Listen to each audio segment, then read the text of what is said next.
Follow me. We shall crush them beneath us. Assassin's Creed Shadows reviews are in, and we all know what that means. Nobody believes them.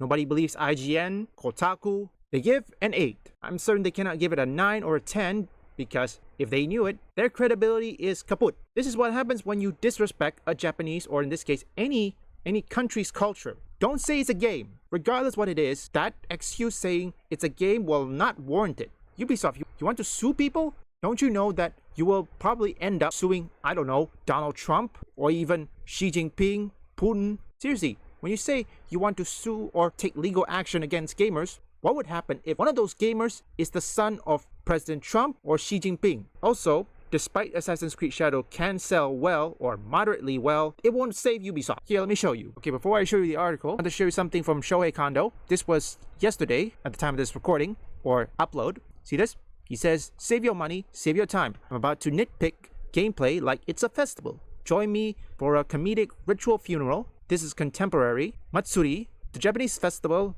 ritual where we make a fuss and lay something to rest. Wow, he received a gift. Okay, here. An alleged Ubisoft employee says Assassin's Creed Shadows, according to this alleged employee, if Assassin's Creed did sell moderately well, they'll still be in trouble. After we rate this, we're going to react to Hypnotic's video and to see the reviews. And I'm not giving IGN the clicks. Yeah, no thank you. You can go to hell for that. It says right here, an employee who chooses to be anonymous says that if the game does moderately well, Ubisoft will still be in trouble. If Shadows sells very well, they'll start to breathe a sigh of relief. Already, it's the second best selling game of all time. If it sells like Odyssey, we'll see about that. Also, I'm going to check SteamDB, and trust me, I will show you why I say this in a minute. Well, the company did note that pre-order sales trackings are solidly in line with those of Odyssey, the second most successful entry of the franchise. Well, in Amazon, only 600 plus, I don't know about the rest. Now, the one thing Assassin's Creed Shadows needs to compete with, not just with other games, but also the back catalog.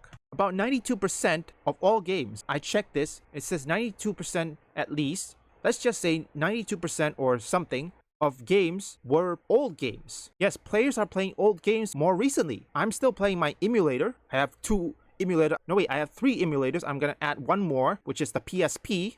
And the reason is that nobody wants to buy new games. I mean, people barely have enough money to buy eggs. Because games are now expensive as it is, let me show you this. During the middle of February, Insider Gaming says that the pre-orders had hit 300 plus or 300k plus. He claimed Odyssey had sold 400 to 450,000 copies by the time it released. The game is currently 41st wishlist or most wishlist game on Steam, with just 31,800. I'm running it up. Followers on SteamDB. Currently, 7th game on Steam's top sellers list. Split Fiction is already there. Now, according to Mark Alexis Cote, they're gonna need to sell at least 8 to 12 million units to break even. They're trying to compete with other of their competition and also their backlog. He says, when you look at who succeeds, at least in the AAA space, so what I'm going to say applies to like mostly premium games, more traditionally kind of AAA games. You have 10 games in any given year and that will sell 10 million copies. The reason I'm quoting 10 million copies kind of mark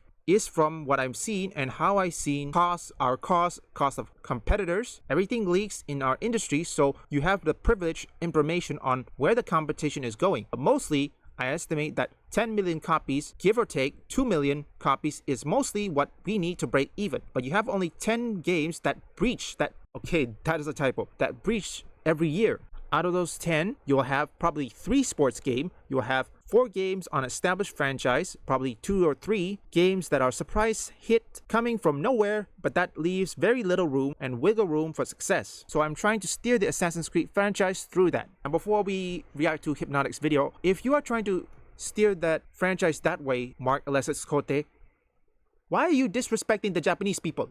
Why? You are disrespecting their culture, their history, everything. Regardless whether you say it's a game or not, whether people are grifting or not, this is about a nation's culture. You do not do that. And right now, people are not trusting everybody, and now they're probably watching their favorite streamers who had Assassin's Creed Shadows, and they're going to see it. Now, I won't be picking up Assassin's Creed Shadows. Reason is they have de novo. I mean, I already have 2 de novo games.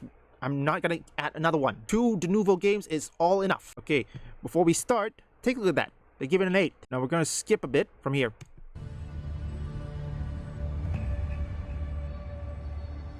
It's wild that it took almost 20 years and dozens of games for the biggest stealth action series around to find.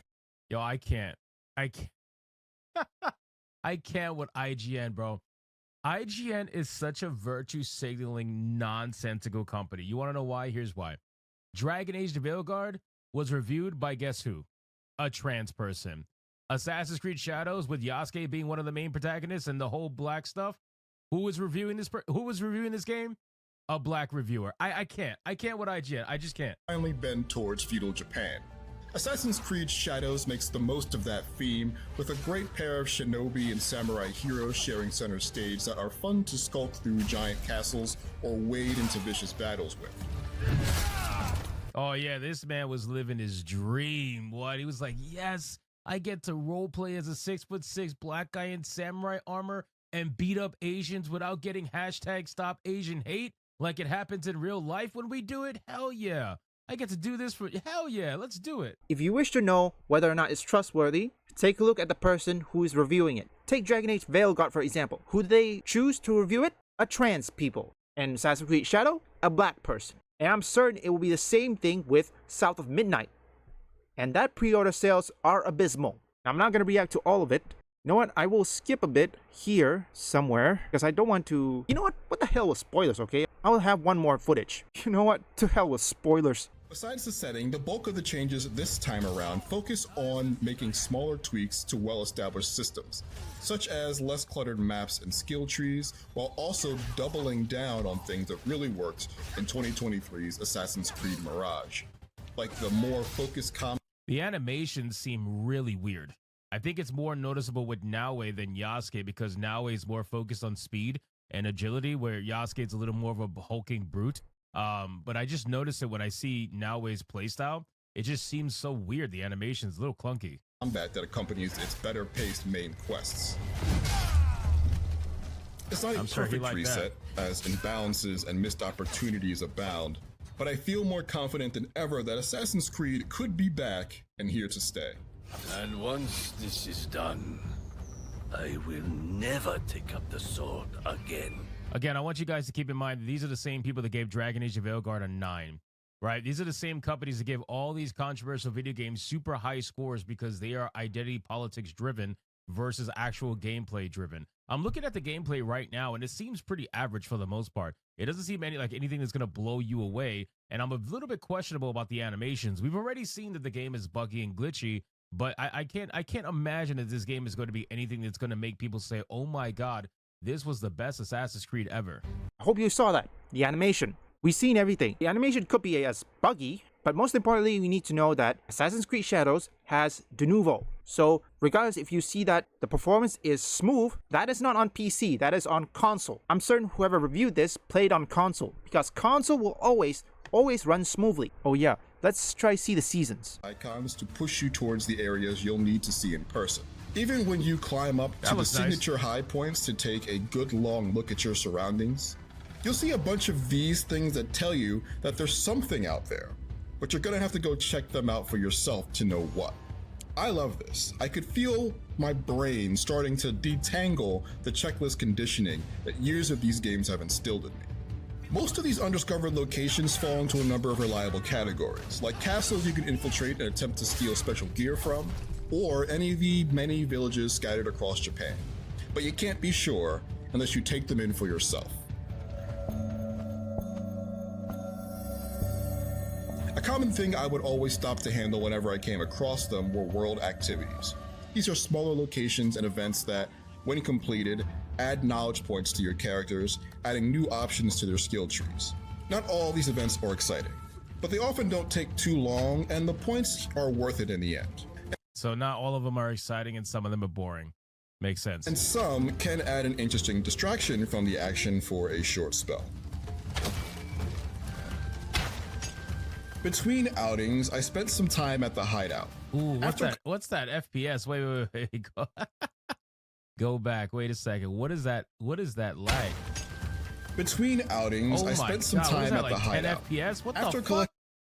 Did you really put that in your video? Collecting minerals, crops, and wood out in the world, you can use those resources to build and upgrade important buildings here that give you access to new assets. I spent the majority of my time at the forge managing my equipment, while other important buildings provide features that can be managed. Yaya is hilarious, bro. This is the non-binary sumo queen. You hear what the review says? Going to a shrine is boring. Doesn't that sound disrespectful? And again, I say this again. Don't say it's a game. It will not warrant that excuse. This game just got an 8 and it's not gonna do well. Yeah, you may get at least, what, 10,000, 50,000 something. But you won't beat Split Fiction numbers. It's what 200,000 people? Because it's either they play Split Fiction or Assassin's Creed Shadows. And in terms of player numbers, Split Fiction wins. And if you don't see it, here, let me show you again. Here's another part. It's gonna be small, but I want to show you. This is important. Years of these games have instilled in me. Most of these undiscovered locations fall into a number of reliable categories, like castles you can infiltrate and attempt to steal special gear from, or any of the many villages scattered across Japan. But you can't be sure unless you take them in for yourself. A common thing I would always stop to handle whenever I came across them were world activities. These are smaller locations and events that, when completed, add knowledge points to your characters, adding new options to their skill trees. Not all these events are exciting, but they often don't take too long and the points are worth it in the end. So not all of them are exciting and some of them are boring. Makes sense. And some can add an interesting distraction from the action for a short spell. Between outings, I spent some time. Right there, folks. Right there. Here, let me rewind that. Between outings, I spent some time at the. You see that? Here, one more time. For a short spell. Between outings, I spent. Okay, ready? Some time. See that? You see that? So, how do you shields are going to defend that? I'd like to see you defend that. And then they say that some of those questry or perhaps going to the shrine or anything, it's boring. That is disrespectful. Don't trust these journalists, okay? Just look for reviews on YouTube. If they say it's good, it's good. If not, if there are bugs and glitches, don't even buy it. That includes the PC players because they have de novo in it. So in this case, Assassin's Creed Shadows, even though Assassin's Creed Shadows will sell moderately well, it won't save the company. It will never. Because if they keep on doing or perhaps attack gamers, especially Japanese gamers, then that situation will make it way worse than it already is. Remember, Japan hates it. Even though some of you who are out of Japan or non-Japanese love it, many Japanese hate it. And culture appropriation is another thing. Do not disrespect culture, whatever nation it is. And there are serious consequences on that. You were most impressive.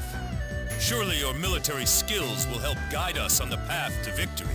I look forward to your continued efforts. Leave a like and subscribe if you want woke or anti-woke detected, or you just want to see me play games. Visit my second, third channel, or if you want to see trending topic, you can visit my fourth channel as well. All of them will be linked in the description.